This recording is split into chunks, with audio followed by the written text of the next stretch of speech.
You have been influenced by a modern lie. It is a subtle illusion. It feels like relief. It feels like connection. It is the idea that vulnerability is always strength. Society, your friends, and even your therapists tell you to open up, to be an open book, to wear your heart on your sleeve because authenticity attracts trust. They are wrong. In the cold, geometric reality of power dynamics, information is not connection. Information is leverage, and you are handing the tools to the people who may one day use them against you. Robert Greene, the modern strategist who mapped the darker corners of human behavior, understands this clearly. He recognizes that the moment you reveal the architecture of your mind, your fears, your limits, your plans, you cease to be a player and you become a piece on the board. You become predictable, and in the game of power, predictability is defeat. You think you are bonding. They are gathering data. You think you are unburdening your soul. They are noticing the cracks in your armor. This is not paranoia. This is pattern recognition. Look at your own life. How many times has a secret you whispered in a moment of closeness been brought up against you in a moment of conflict? How many times has your honesty been used to influence your guilt? Stop overexposing yourself to people who don't have the capacity to respect what you share. Today we are going to close the gates. We are going to explore the 7 specific pieces of information you should never casually share with anyone. Not your friends, not your colleagues, and often not even your partner. This is the art of strategic concealment. By the end of this video, you will understand why the most influential people in the room are not the ones who say the most, but the ones who are difficult to read. We are going to turn you into a fortress. Before we isolate the 7 things, you must understand the mechanism of mystery. Why are we drawn to the ocean? Because we don't know what is at the bottom. Why do we fear the dark? Because we cannot see what is standing in it. The human mind is wired to respect what it cannot fully comprehend. When you explain yourself, you diminish yourself.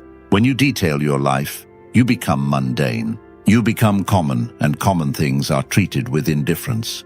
Robert Greene repeatedly emphasizes the value of mystery, strategic ambiguity, and controlled self-presentation. He is telling you to curate, to create a black box around your core self. Input goes in, output comes out. But the processing mechanism, the internal wiring, remains hidden. When people cannot see how you process the world, they cannot influence your process. They cannot press buttons, they cannot find. You must stop viewing conversation as a confessional. View it as a game of chess where every sentence is a move. If you move your queen too early, you lose her. Let's begin with the first and perhaps the most critical lock you must put on your mind. Item 1, your ethical red lines. The ceiling of your harshness. This is the mistake almost everyone makes. You meet someone new. You want them to know you are a good person, so you tell them what you would never do. I could never fire someone. I'm too soft. I could never lie to a client. I value honesty too much. I could never cut off my family. Blood is everything. You think you are signaling virtue. You are actually drawing a map of your limitations. When you tell a manipulative person exactly where your moral line is, you tell them exactly how far they can push you before you break. You show them the wall they can back you against. If I know you can never handle confrontation, I will use pressure to dominate you every time because I know you will. Fold to avoid the conflict. If I know you can never lie, I will use your honesty to extract secrets, knowing you won't cover your tracks. If I know you can't say no to a favor, I will drain your energy. Robert Greene's framework of power makes this brutally clear. A powerful person must be capable of both restraint and decisive action, depending on the necessity of the moment. That does not mean you should be harsh. It means you should be capable. When you announce your red lines, you are telling the world, here is where I am weak. Here is where my hands are tied. Keep your ethics to yourself. Be a good person. Yes, act with honor. Yes, but never tell them the extent of that honor. Let them wonder if you are capable of pushing back. A dog that barks is understood. A dog that stands still, watching with no sound. That dog is respected because you don't know if it will lick your hand or react. Maintain the ambiguity of your capability. Let them believe that if pushed, you are capable of anything. That sense of unpredictability is often what protects your boundaries. Item 2. The sweat behind the magic, your effort. We live in a culture that loves to show the work. We post the late nights. We post the grind. We complain about how hard the project was. We want sympathy for our labor. Stop it. There is a concept from the Renaissance courtier, Baldassare Castiglione, called sprezzatura. It means studied carelessness. It is the art of making the difficult look easy. Robert Greene references this principle constantly when discussing persuasion, mastery, and power. When you reveal how hard you are working, how much you are struggling, or how much effort it took to achieve a result, you devalue the result. You make it look heavy. You make it look like you barely pulled it off. If you tell your boss, "I stayed up all night finishing this report," you think you are showing dedication. What he hears is, "I am inefficient and I barely managed to get this done." If you tell a romantic partner, "I spent 3 hours getting ready for this date," you think you are being flattering. What they hear is, "I am overly eager for your approval." Robert Greene and the great strategists of modern influence understood that power must look natural. It must look effortless. It must look like a gift, not a product of panic and sweat. Never share the struggle. Never share the doubts you had at 3 a.m. Never. Share the near misses where everything almost fell apart. Present the finished product. Present the victory. And when they ask how you did it, smile and say, "It just came together." This creates an aura of competence that borders on the extraordinary. People follow those who make winning look inevitable. If they see you exhausted and working for every inch, they subconsciously classify you as a laborer, not a leader. Hide the accumulation. Reveal only the asset. Item 3, your plan B, the exit strategy. This is a subtle trap. When we are anxious, we like to talk about our backup plans. If this business fails, I can always go back to teaching. If she breaks up with me, I have a place to stay at my mom's. You say this to comfort yourself. But when you share your plan B with the world, you weaken their belief in your plan A. Sun Tzu, in The Art of War, spoke of the point of no return. He said that if you want soldiers to fight with total commitment, you put them in a position where retreat feels impossible. You remove the easy exit. You show them that backing away is not the focus. When you tell people you have a safety net, they stop betting on you. Investors don't invest in a founder who talks about what job he will get if the startup crashes. Partners don't commit to someone who constantly talks about what they would do if they were single. Furthermore, if difficult people know your exit strategy, they can interfere with it. If I know your plan B is to move to a specific competitor, I can damage your reputation with them before I let you go. If I know your plan B is to rely on a specific savings account, I can use that knowledge against your negotiation position. Your escape route is your last line of protection. It must be invisible to the world. You must appear fully committed. You must look like someone who has no choice but to win.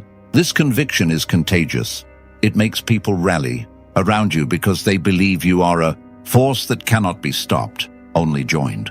Keep your parachute hidden under your jacket.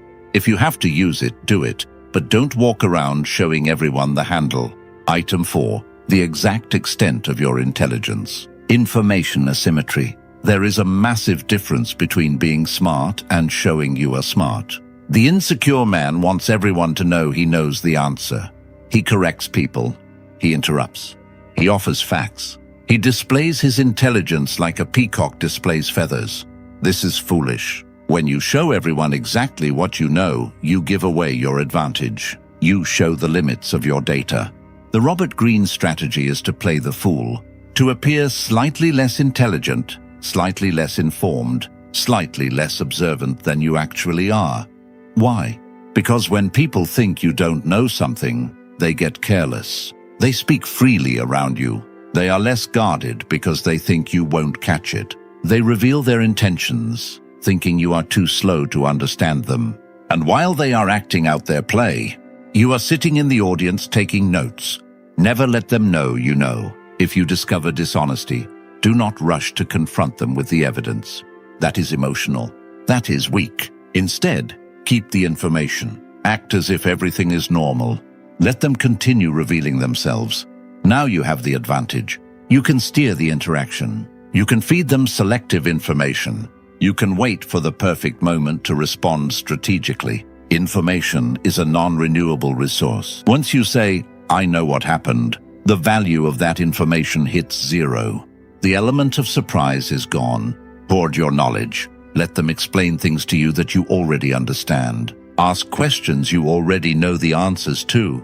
Watch how they answer. Are they honest? Are they simplifying it?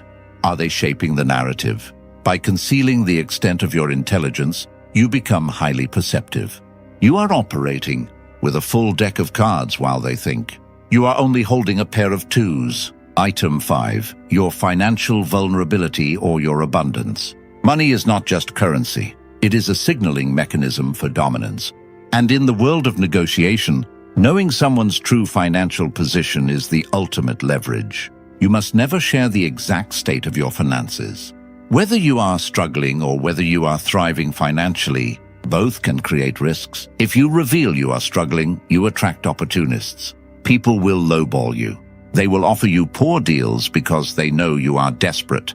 They may lose respect for your negotiating position. In our primal brain, financial struggle signals an inability to extract resources from the environment. It suggests weakness. You become a charity case, and a charity case is never given a seat at the throne. If you reveal you are wealthy, you attract opportunists of a different kind. Suddenly, the smiling saboteurs appear, friends who need loans, family members who have great investment opportunities, people who want you to pay for dinner. Worse, you breed envy. And as Robert Greene repeatedly emphasizes in Human Nature and Power Dynamics, envy is one of the most destructive emotions in the human arsenal. People may try to undermine you simply because your abundance makes them feel small.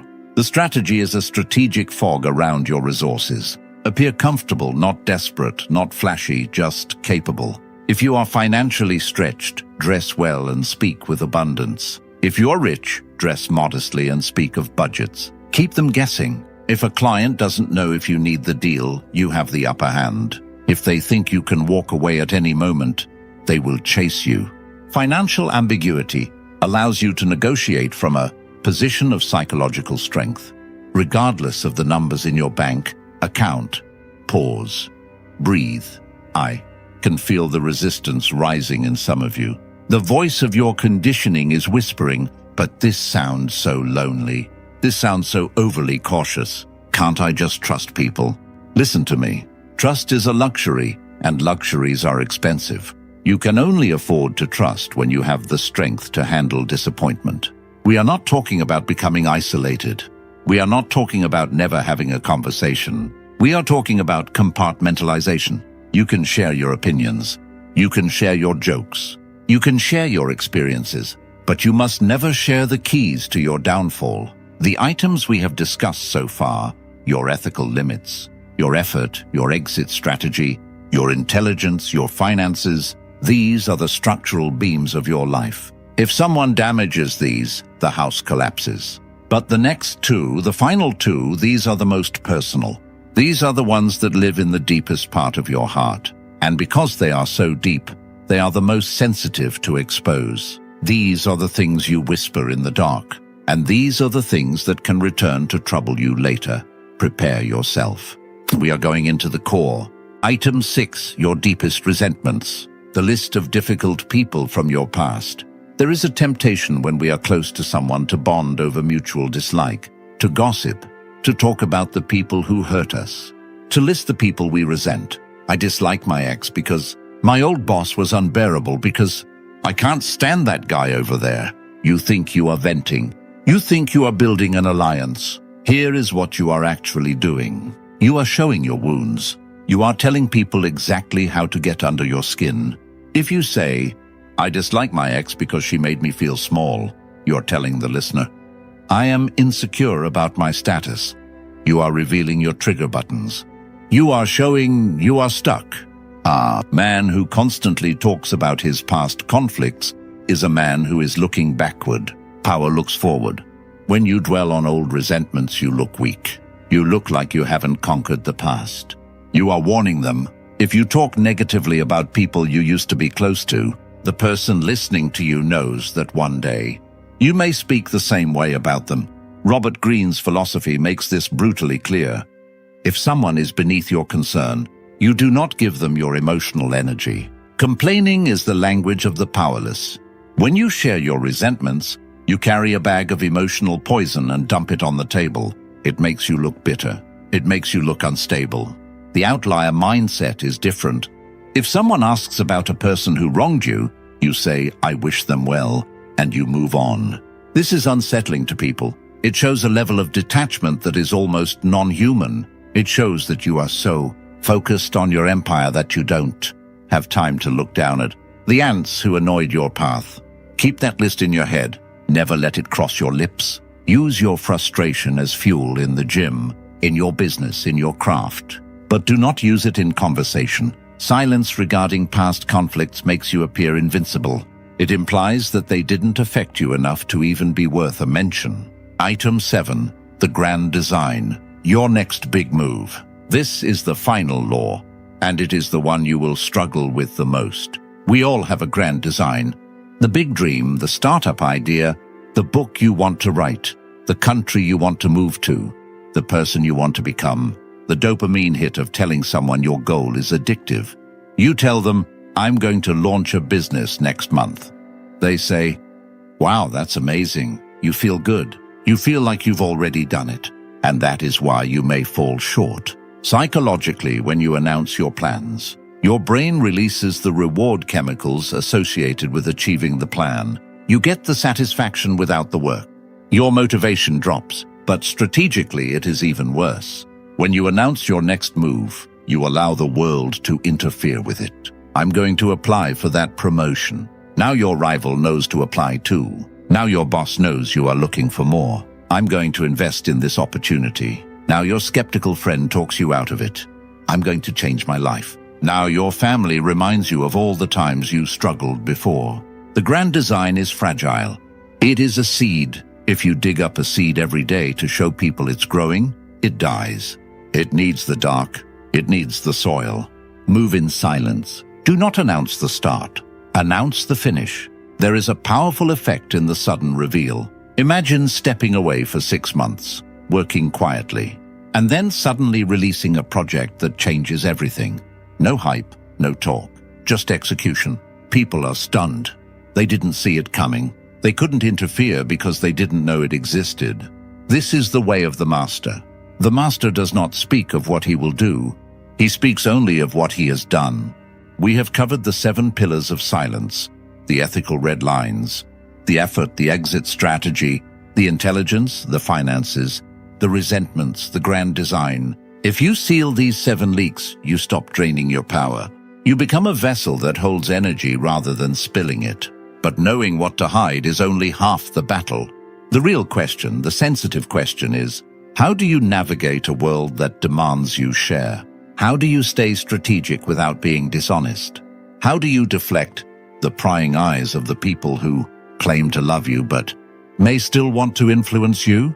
And more importantly, what happens when you realize that the person you need stronger boundaries with is sleeping in the same bed as you? We will now discuss the art of the decoy, how to feed people selective information to satisfy their curiosity while you keep the real substance for yourself. And we will discuss the one exception to these rules, the one type of person you can tell, "Stay with me." The descent continues.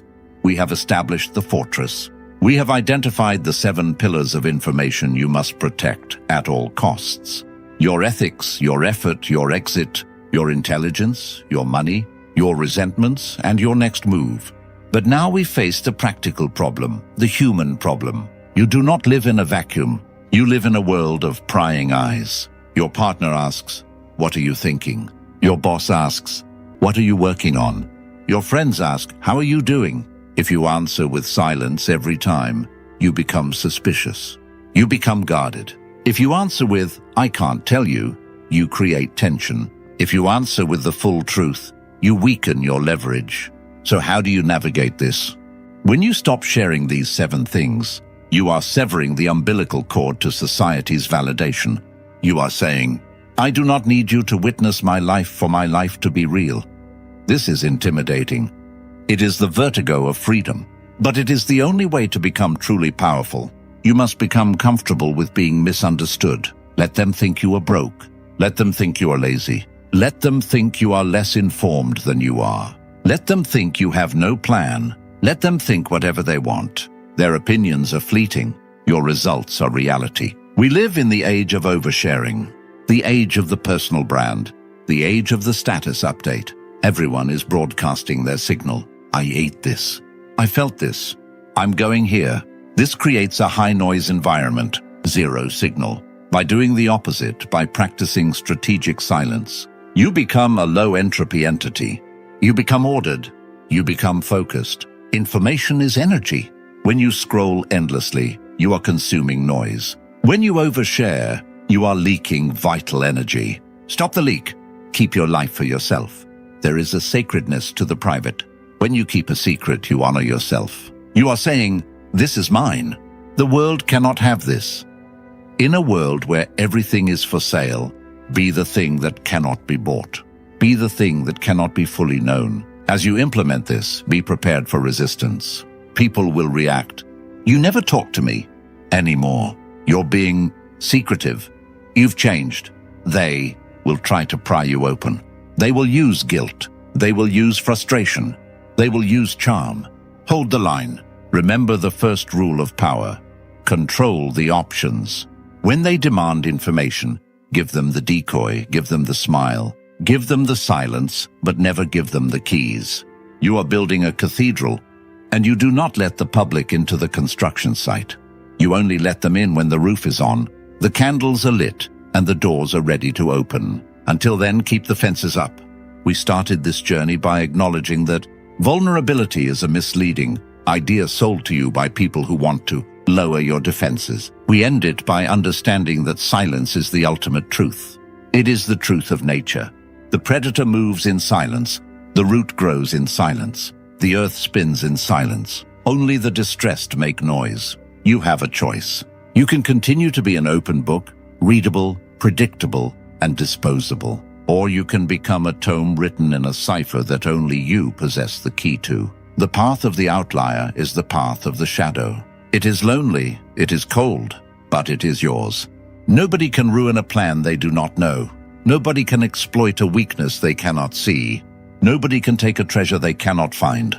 Be the ghost. Be the void. Be the power that no one sees coming until it is too late to respond. If you're still here, you're not like the others. Subscribe if you haven't.